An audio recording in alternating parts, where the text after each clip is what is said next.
অবশেষে বনের বাঘ বনেই ফিরল।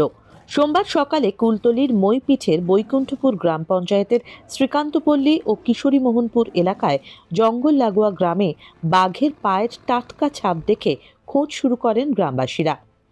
7ই জানুয়ারি মঙ্গলবার নিজের জায়গা বদল করে বাঘটি।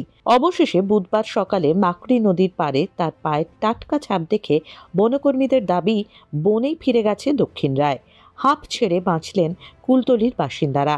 বুধবার সকালে প্রথমে জলপথে অনুসন্ধান চালান তারা। কুলতলির বাঘ মাকড়ি নদী পেরিয়ে গিয়েছে কিনা তা নিশ্চিত করতে চায় বন দপ্তর।